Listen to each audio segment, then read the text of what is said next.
In 2026, you can find drones almost everywhere. Cinematography, war, agriculture, and now deliveries. Which begs the question, could drone food delivery become the new reality? Retailers like Walmart are already completing orders by drone through their partnership with Wing in the Houston, Orlando, and Charlotte metro areas. Meal ordering platforms like Grubhub, DoorDash, and Uber Eats have also partnered with drone companies to drop off orders. The global drone market is valued at $1.4 billion, and Mordor Intelligence predicts it could reach $6.74 billion by 2031, growing at a CAGR of 35.7%. Global e-commerce and retail demand accounted for more than 51% of drone flight volume in 2025. So why prioritize serving suburban markets over bustling city markets? Let's ask Evan Kawamura, a drone expert and adjunct professor at the University of Hawaii at Manoa. I would start simple and then work up in complexity. I would probably start rural, wide open fields. If something happens, you hit nobody, then we say, okay, let's try to go to suburbs. And if that works very nicely, then I would go to cities. And that's probably the most complicated environment to fly in because there's way more obstacles, way more people, way more things to hit, and many things can go wrong. So obstacles are an obvious hurdle, but they're not the only ones to consider. Operators also need to make sure the customer's order arrives safely and reliably. The second really big technical problem would be maintaining your navigation solution in your path.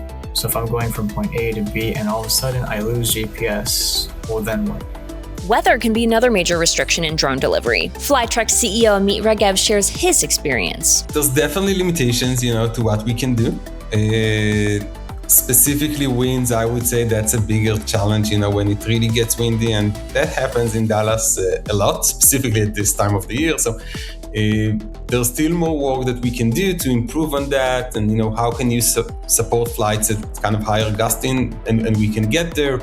But there's definitely times where we can't operate. Bad weather is not always a threat to business. It can also be a great food ordering opportunity. I will say that there's at least a few days a year that we're seeing that we can actually operate when other alternatives can't. For example, when it snows, all of the roads are blocked and we're pretty much the only ones that are delivering. So who exactly is the ideal drone delivery customer? According to McKinsey, 68% of frequent shoppers said that they would pay more for food deliveries by drone, compared with 44% of infrequent shoppers.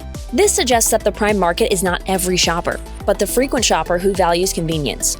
For restaurant operators, Evan Kawamura's strategy is to give it a trial run with your most loyal customers. Okay, you guys are my most loyal customers for the next 6 months. Let's do this cool, awesome test where we're gonna do some drone deliveries right to your house, front doorstep.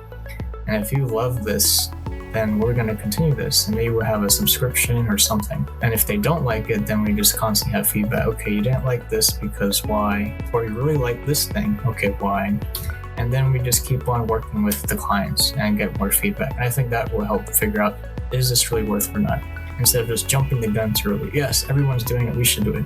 Even with all this technology making order fulfillment more efficient, Evan advises operators not to forget to include a personal touch. These days, people are really pushing for more human interaction.